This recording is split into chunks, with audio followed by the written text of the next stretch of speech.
Hey gang, John Baccarelli here with your Lake St. Clair Fishing Report, brought to you by Sportsman's Direct. It is Thursday, April 13th, and man, what a change since the last time we did. I think the last report was probably, the water temp was probably mid to upper 30s, and water temperature at Belle Isle today was 48 rockin' degrees, okay?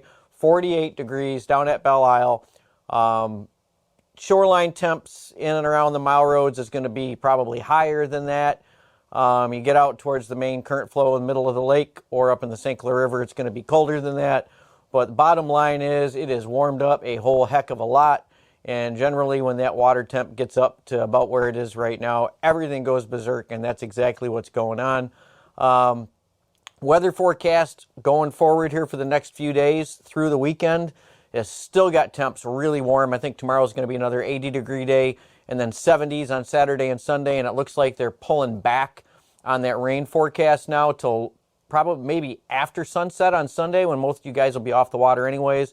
And it looks like the winds are supposed to be pretty not extreme in any one direction for the next few days too. So bottom line is it looks like we have really good fishing conditions coming up. Satellite image, it looks kind of like a sick sort of an Easter egg right now, to be honest. The Canadian side still looks completely trashed. Looks like coffee over there. And then you got streaks and swirls over here on the American side. And you've got some significant areas on the lake that are cleaning up. And for you guys that are going to be fishing the main lake, that are going to be chasing smallies, that's what you're going to want to focus on. And it's going to be moving around as the wind switches a little bit. I think we got a little bit of a southeast wind coming here one of these days, so that might push some of that dirtier water in, but it didn't look like anything extreme. But the bottom line is you're going to want to try to find these slots of cleaner water to improve your connectivity with the fish. So you're going to improve that visibility, which is going to get you more bites.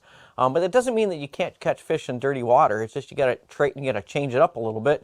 You can slow it down, keep it closer to the bottom, or go a little louder on your presentations. You know, cranks with shot inside of them, or some lipless cranks or blade baits. You can catch fish in dirty water. It's just that you're going to catch more fish in the cleaner water. So, but yeah, your water temperatures are going to be right there. They're going to be in the mid to upper 40s, probably upper 40s, and then some areas maybe even lower 50s by Saturday. So fish are going to be both shallow, and you're going to have mid-depth fish out on those breaks, 10, 11, 12 feet, but you're going to have fish in tight too. So you're going to have to move around and just kind of play the conditions. But the fish are going to be active, and they should be pretty darn aggressive. So for you smallie hunters, that's all I got to say about that. Do I really need to talk about the walleye fishing right now? I mean, the walleye fishing is absolutely on fire right now. I got a report from Sean Elliott and Joey, and they were down on the lower river earlier this week, and they sent me some pics, and it was just a slaughter fest, you know? And I mean, it's a slaughter fest basically from one end of the Detroit River up to the other. Yes, you do have to kind of hunt around. Yes, you're going to find just pods of boats piled in on top of each other. What I would tell you is, if you're in one of those groups and you're not liking it, move, because there are pods of fish all over the river right now. Okay, there's going to be fish all the way up on the seawall, all the way out to 35 and 40 feet of water. You're going to have fish that are pre-spawn, post-spawn, and actively spawning right now. And there are some big fish, as Joe Bauer from Smallmouth Heaven Guide Service got one of his customers, Dylan, on. He actually got him on a 10-pound walleye and then a 6-pound smallie, same day. And some of these guides out there, like Joe Bauer, will take you out, and you can do multi-species charter, especially this time of the year. Now that our water temperatures are getting up close to that 50-degree mark out in the main lake, I mean, you can do both. And for you guys that are not on a charter and that are in the river, and once you get tired of catching your 35 and 40 or 50 walleyes for the day, right, and you got your fish in the box, you can move out to the lake and then pound smallies until your arms are tired. So, I mean, where else can you do that other than Lake St. Clair? It's pretty darn amazing. I am not hearing a lot right now about the perch fishing. with so many guys concentrating on the walleyes and soon to be smallie fishing exploding, not many guys are chasing perch. That doesn't mean that they aren't there. Those fish are there. If you go out and you hunt them down, you will find them. And I mean, it's a matter of looking. That Clinton River was absolutely loaded with perch before we had that big rain, and I don't think that changed, except the water turned to chocolate milk and everybody backed off. But as things are cleaning up now, you should be able to even go up into that Clinton River if we happen to get blow weather. You can fish any of these weed beds along the shorelines, down in that 9 Mile area, down by Ford's Cove, the Mile Roads, up into Anchor Bay. I mean, there's so many places on this lake that you can hunt down schools of perch. You just got to get out there and try. Same thing with the panfish. There's not a lot of guys focusing on panfish, but these backwater areas like at Metro right now are probably pushing 60 degrees with as warm as it's been. So, I mean, it's just crazy how fast this lake warmed up. But it is going to cool down next week. So just bear in mind that even though we're going to be, 50 degrees out there this weekend, once we get back to normal temperatures next week and that flow coming out of Lake Huron takes over, and that water in Lake Huron is going to take a long time to warm up, our water temps are going to drop back substantially. So it will slow things down, but it's probably a good thing because we don't want these things to progress too fast, and it can cause problems too. I mean, we can get big shad die-offs and stuff too when we get too massively swinging temperature changes out there. But we don't want to push these fish too fast, and I mean, we want to enjoy it while it's going on, right? So it's going to cool back off next week and get more seasonable, and that'll slow things down a little bit and kind of hold things where they are, which is a great thing. Now, one of the other things that I haven't heard much about, but doesn't mean that it's not happening, is the smelt run up on the St. Clair River. Although I'm going to say this, that with the water cleaning up there right now, the best time might have been last week, or might have been a few days ago when that water was still pretty dirty, because those fish do like to come in on the wall, as we found in the last few years when that water is dirtier. Once that water gets really clean, a lot of times they back off that wall, they get out there on that major break line out there where it drops off into the abyss, and they hang out there. But when that water is dirty, then they'll come right up in on that seawall. So, but we'll wait and see. I mean, you could still get into some good smelt dipping up there right now, but like I said, I haven't really seen anything posted out there, but it's time, and it's time to get out there and to at least try it if that's your thing, going after those smelt. Now, the silverfish are still going strong up there on the St. Clair River. Lots of cohos, some steelies, the occasional Atlantic, but it seems like a lot of cohos being caught up there right now on the St. Clair River. Lots of different ways to do that. Guys in the boats are doing it. Guys on the shoreline are doing it. I know Derek got a couple of them the other day, just dropping down a weight and a lead with a spoon.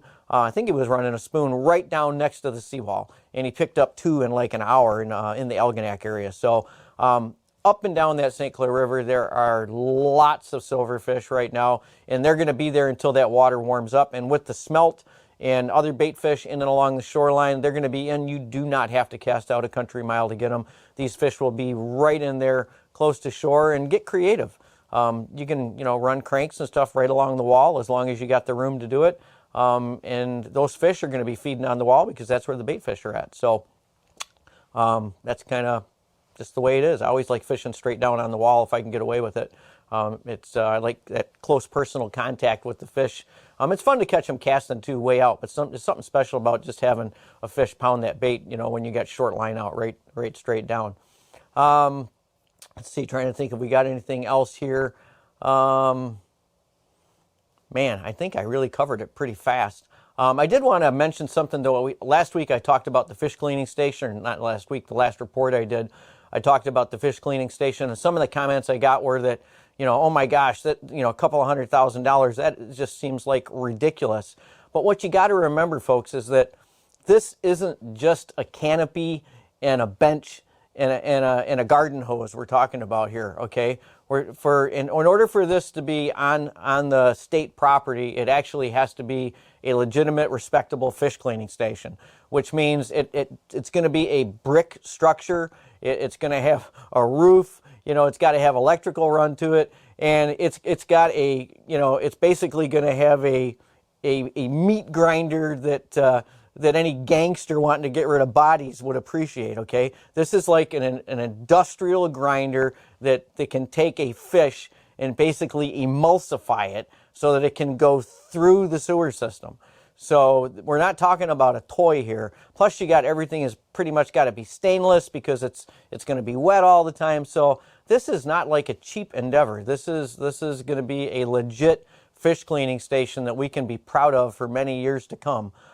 So, you know, if you want to make a donation, that would be much appreciated. We are just getting started in this process, but like I had mentioned before, we had to really take advantage of the fact that they were doing a complete renovation on that Harley, or not Harley, on the Crocker or Clinton River cutoff boat launch, and it was the perfect time to ask the DNR to have all of those the hookups, the plumbing, or at least should say the sewer hookup and the power hookups and everything, and have that spot that we wanted already kind of set aside for the fish cleaning station. So it was just a perfect opportunity, and we wanted to take full advantage of that, because the cost would go up exponentially if it was an existing boat launch area and they had to run all of that stuff in there. It might never happen, just because it would be cost prohibitive to do it. But since everything was already in full construction mode, we were able to do that. So we're looking at probably a couple of years of fundraising here to get where we need to be,